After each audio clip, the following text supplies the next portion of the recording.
I move the government amendment to the motion, and I wish to start, Last Concorda, by repeating my opening comment here less than 2 weeks ago when we had statements on the Garda Síochána Ombudsman's report following a referral by my predecessor, Minister Shatter, and complaints by and on behalf of, indeed on the part of, Mrs O'Farrell. And can I say in that regard, all our thoughts very much remain this evening with the O'Farrell family and the dreadful loss that they have suffered arising from the death of a clearly much loved son and brother. In fact, I find it very difficult to imagine the scale of grief that they've suffered and gone through since the tragic evening back in August 2011. It is clear that there are a number of troubling matters surrounding the circumstances leading up to the road traffic incident in which Shane O'Farrell's life was tragically cut short. These have been clearly identified in the GSOC report. They were, in fact, failures, and I categorically call them what they are: failures.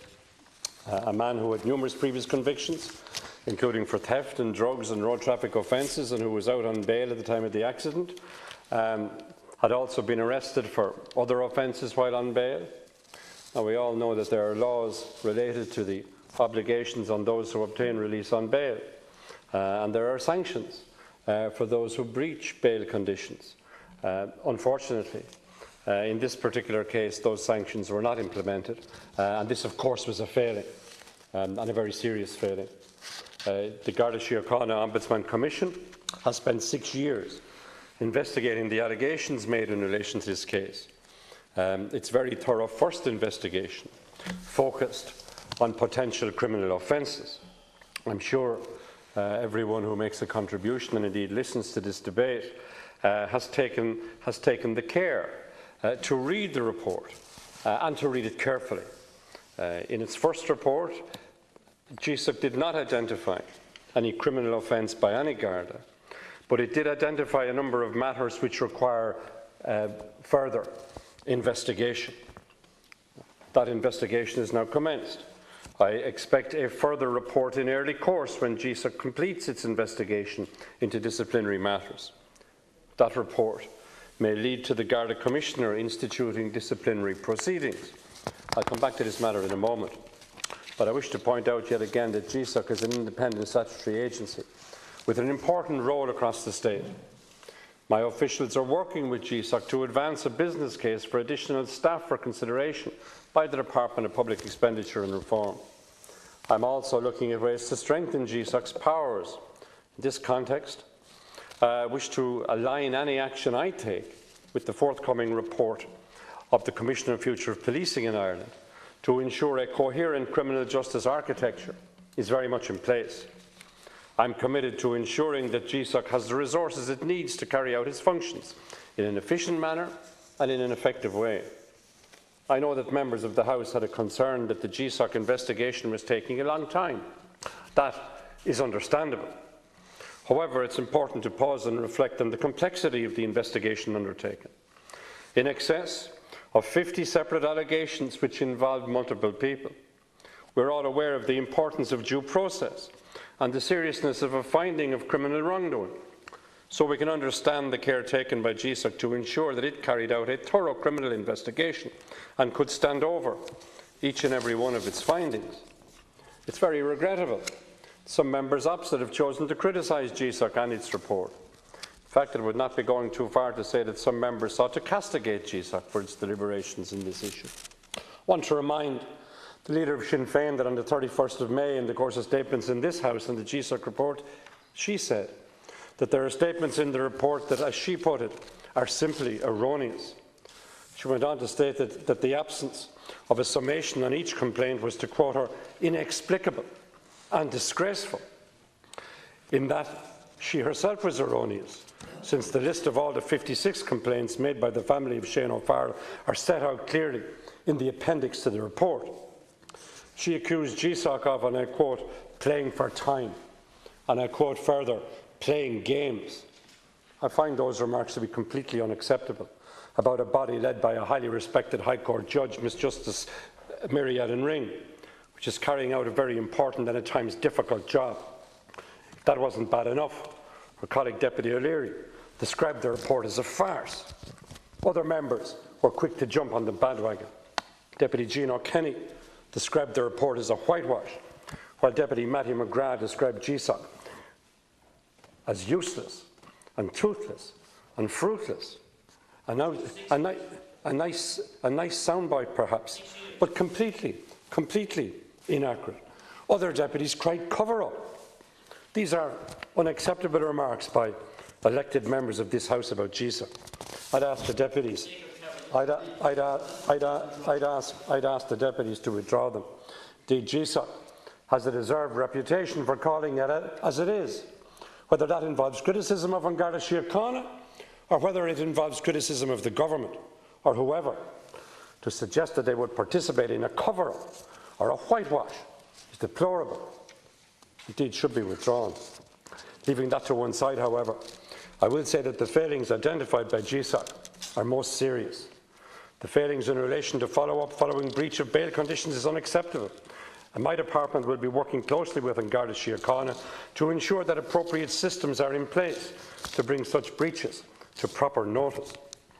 With regard to some more general findings by GSOC related to victims in court proceedings, my department is examining those with a view to improvement in these areas. I want to return briefly to the ongoing GSOC investigation. The matters which will now be investigated by GSOC are an alleged failure to check tax, other matters related to the car and the owner of the car involved in the collision, an alleged failure to bring bail conditions to the attention of the court, or to reactivate a suspended sentence where the person was charged with subsequent offences prior to the date of the incident in question. This investigation should be allowed to take its course without any outside interference. Any person who is the subject matter of an investigation by an independent body is entitled to an assurance that such independence is in no way compromised. Indeed, a complainant is also entitled to the assurance that any investigation on the part of GSOC remains untainted. I want to deal with the motion itself. The most obvious thing to say is it fails to set out in any detail what a commission of investigation would examine. Would it, for instance, examine each and every complaint made by the family of Shane O'Farrell, even though these have already been examined by GSOC and their findings on them are set out in its report?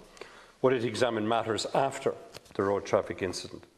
What would the implications be for the disciplinary investigation which is currently being carried out by GSOC? What would the implications be for the future of the Garda Síochána Ombudsman Commission itself? I'm open-minded about the prospect of a further inquiry in this case, but as Minister, I want to proceed on the basis of evidence, and I want to proceed on the basis of due process. The House established GSOC. It commenced an investigation following complaints from the O'Farrell family, and my predecessor did not, and neither do I, intend to undermine either its current investigation or indeed its role in general. But what I will commit to, as I have done in the past, is that when GSOC has completed its work, I will consider the question of a further inquiry, and I would be really happy to consult with Deputy O'Callaghan and Deputy O'Leary and members of the opposition at that stage. As I said, I accept GSOC's first report on criminal matters and have confidence in GSOC's ability to carry out its investigations fully and in a comprehensive way. Therefore, I have to ask whether the members opposite have the same confidence in GSOC. What signal does it send if members pass the resolution tabled by Fianna Fáil? I'll tell you what it says. We don't have confidence in GSOC. Such a statement would undermine the integrity of GSOC and its process in the eyes of the general public, in the eyes of this House, and in the eyes of An Garda Síochána. Others might well ask, what is the point of the Oireachtas establishing independent bodies to carry out very important functions if parallel structures can be set up to second-guess their findings? I have to say that GSOC has been the state's response to complaints against Gardaí for over a decade. There's never been a challenge to its independence. There has never been a challenge to its impartiality. It's primarily for these reasons that the government has proposed an amendment to the motion. And the net impact of an amended motion is that the government will commit itself to consider what further action may be necessary when all other investigations are completed. And I want to assure the House that if such further action can be best advanced by a commission of investigation, then the Government will take steps to do that. As the deputies will be aware, the Commission of Investigation Act requires that this House approves the order to set up such a commission, so there will be a further opportunity to debate the issues before a commission would be established. Shane O'Farrell's mother, Mrs Lucia O'Farrell, has been campaigning for some form of statutory inquiry into the circumstances of her son's death. The previous Taoiseach and Taoiseach who met the O'Farrell family in the latter part of 2016 have stressed that they would examine whether any further action was warranted once the GSOC investigation is completed. While the criminal investigation has now concluded, there is still an investigation underway that could result in a recommendation for disciplinary action against one or indeed more members of An Garda Síochána. So I want to say this in conclusion, and I thank you for your indulgence, Lascan Corla, because of the importance of the points. The commitment previously given to the O'Farrell family that once the GSOC investigation is completed, the question as to whether there remain issues that require further investigation will of course be fully considered, and I reiterate that commitment here in the House tonight. The Government's amendment to the motion is very clear. That commitment can be a commitment, not just of the Government but of the whole House. And I commend the amendment to the House. Thank you. We now move on to the Sinn Féin slot, and I call firstly on Teachta Donoghue Lira, and you have 15 minutes.